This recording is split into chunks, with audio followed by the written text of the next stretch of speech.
एक बड़े आलीशान घर में जमींदार राज आराम से बैठा हुआ था। सामने से नौकर चाय लेकर आया। जैसे ही जमींदार ने चाय की एक चुस्की ली, बाहर कुछ हलचल हुई। ये शोर किस बात का है? गांव में इतनी हिम्मत किसकी है कि मेरे महल के बाहर इतना शोर कर रहा है? महाराज, ये रामू किसान है।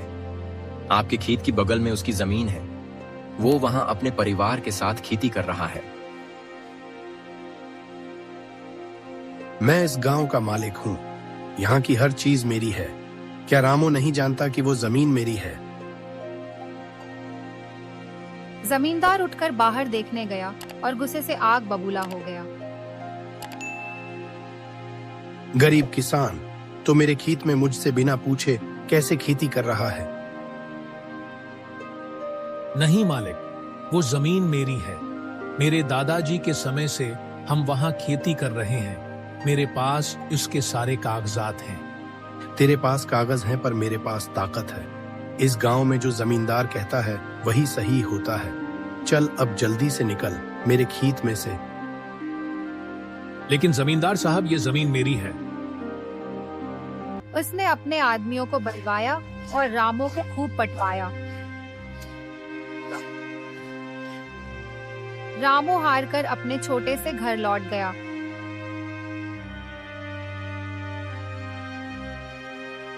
रामू और उसकी पत्नी गीता अपने छोटे से घर में बैठे थे। रामू परेशान था और उसे परेशान देखकर गीता उसे समझा रही थी। रामू, तुम इतने परेशान क्यों हो? हमें सच्चाई पता है और सच के लिए लड़ना हमारा हक है। गीता, जमींदार के पास ताकत है और हमारे पास सिर्फ मेहनत। हम उसके खिलाफ कैसे जीत सकते हैं? मेहनत और सच्चाई से बड़ी कोई ताकत नहीं होती रामू। हमें लड़ाई लड़नी ही होगी, नहीं तो वो हमारी जिंदगी भर की मेहनत छीन लेगा। हाँ, तुम सही कह रही हो। अगले दिन रामू और गीता ने गांव की पंचायत बुलाई। न्याय पाने के लिए गांव की पंचायत बैठी। दोनों को सुनने के बाद मुखिया ने निर्णय दिया। इस गांव का उसूल है कि जो जमीन पर मेहनत करता है वही उसका असली हकदार होता है। रामू के पास अपने प्रखों के कागज भी हैं, तो जमीन का मालिक रामू ही है। ये पंचायत मेरी जमीन मुझसे कैसे छीन सकती है? ये नाइंसाफी है। जमींदार जी, पंचायत का फैसला हमेशा निष्पक्ष होता है। ताकत से न्याय नहीं होता। मेहनत और हक का सम्मान करना जरूरी है। और रामू और गीता को उनके जमीन वापस मिल गई। लेकिन जमींदार जो बैठने वाला नहीं था, इसके मन में बदले की आग सलग रही थी। इस रामू किसान ने मुझे सबके सामने नीचा दिखाया है। अब मैं उसे उसकी औकात दिखाऊंगा। आप जैसा कहेंगे मैं वैसे ही करूंगा। बस आदेश दें, रामू का खेत, घर सब तबाह कर दूंगा। नहीं, इतनी जल्दी नहीं। मैं उसे एक ही झटके में नहीं, धीरे धीरे तबाह करूंगा। सबसे पहले इसका खेत बर्बाद करवा दूंगा। देखता हूं वो बिना अनाज के कैसे जिएगा। मैं समझ गया मालिक। कल रात ही मैं खेत में आग लगा दूंगा। रामू को समझ भी नहीं आएगा कि ये सब कैसे हुआ। रात का समय था। रामू और गीता अपने घर में सो रहे थे। जमींदार का वफादार नौकर रघु और उसके कुछ आदमी रामू के खेत में आग लगा गए। रामू का खेत धधक।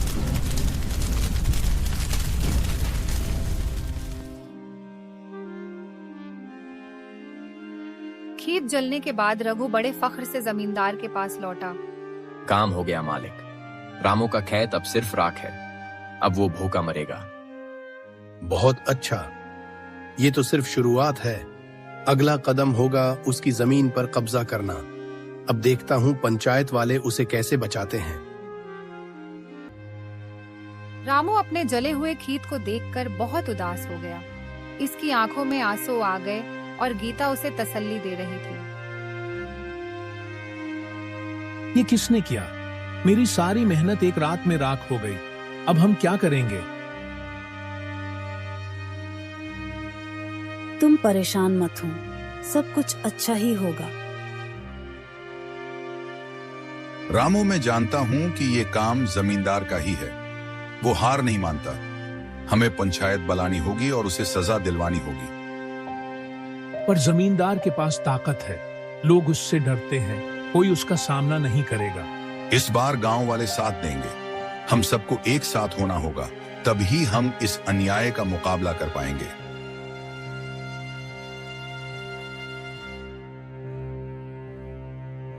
गांव वाले रामू की मदद के लिए एक साथ हो गए थे, लेकिन जमींदार रामू के घर से जमीन के कागज चराने की साजिश रच रहा था। रामू के पास जमीन के कागजात हैं। अगर वो कागज मेरे हाथ में आ जाएं, तो मैं उसकी जमीन पर भी कब्जा कर सकता हूँ। रघु, तुम और तुम्हारे आदमी रात में इसके घर में घुसकर कागज ले आओ। मालिक, अगर आप बोले तो मैं आपके कहने पर रामू को मार भी डालूंगा। बाकी बात रही जमीन के कागज लाने की, तो वो तो कल सुबह आपके हाथ में होंगे। रात में रघु और उसके आदमी चोरी छपे रामू के घर में घुसने की कोशिश करें। गीता ने उन्हें देख लिया और चलाई। कौन है वहाँ? तुम लोग हमारे घर में क्या कर रहे हो? जिससे रामू जाग गया। दोनों ने मिलकर चोरों को पकड़ने की कोशिश की, लेकिन रघु और उसके आदमी भाग निकले और जमीन के कागज उनके हाथ नहीं आए।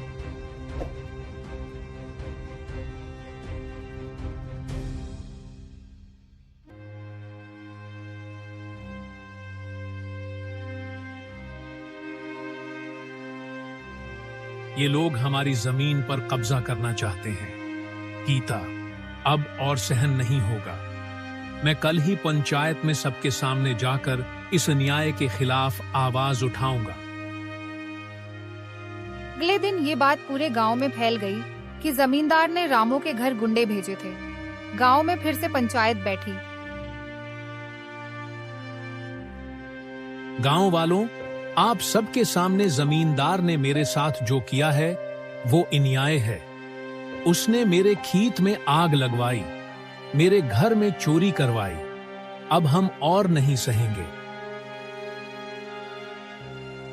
क्या सबूत है कि मैंने ही ये सब करवाया है? बिना सबूत के तुम लोग मेरे ऊपर इल्जाम नहीं लगा सकते हो, और तुम सारे गांव वाले भी अगर एक साथ हो जाओगे, फिर भी मुझे गांव से बाहर नहीं कर सकते। जमींदार अपनी गलती नहीं मान रहा था और पंचायत छोड़कर चला गया। रामू की फसल जल चुकी थी, जिससे उसके पास खाने के लिए अनाज नहीं बचा। वो फिर से फसल डालने की सोचने लगा। गीता, अगर इस बार भी हमारी फसल नहीं हुई तो हम लोग भूखे ही मर जाएंगे। तुम परेशान मत हो, सब कुछ अच्छा ही होगा।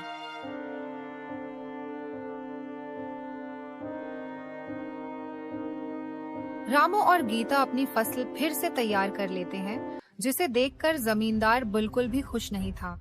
इसके अंदर बदले की आग अब ज्वालामुखी बन चुकी थी। रामू की फसलें जलाना काफी नहीं था। अब वक्त आ गया है कि उसे हमेशा के लिए रास्ते से हटा दिया जाए। रघु, तुझे याद है ना, तूने कहा था कि मेरे कहने पर तू रामू को मार भी सकता है। अब वफादारी दिखाने का सुम्हे आ गया है। क्या तू मेरे लिए रामू को जान से मार सकता है?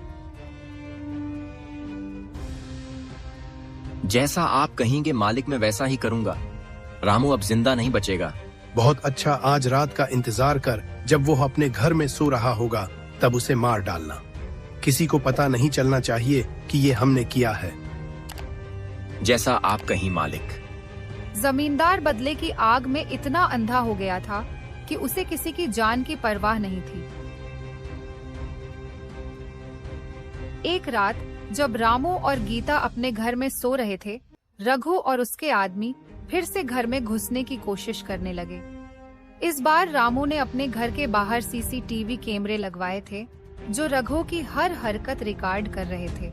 रघु चाकू लेकर रामू के कमरे की तरफ बढ़ा, लेकिन जैसे ही वो दरवाजे के पास पहुंचा, गीता की आंख खुल गई। गीता ने फौरन शोर मचाया, जिससे रामू जाग गया।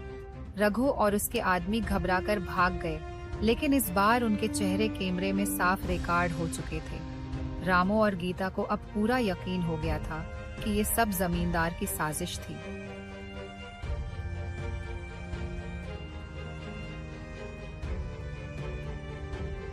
जमींदार का ही काम है, वो हमें मारने की कोशिश कर रहा है, लेकिन अब हमारे पास सबूत हैं।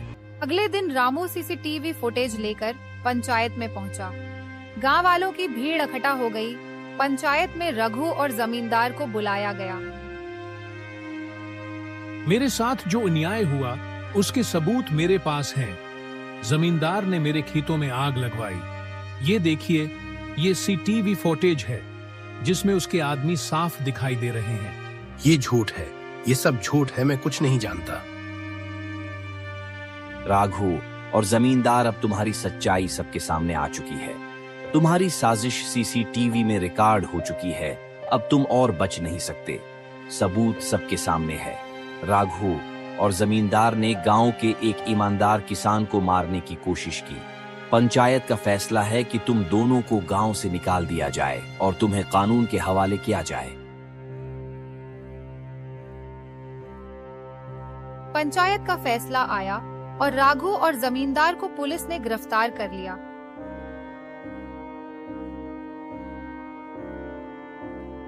इस पर हत्या की साजिश और जमीन पर कब्जे का गुनाह साबित हो गया।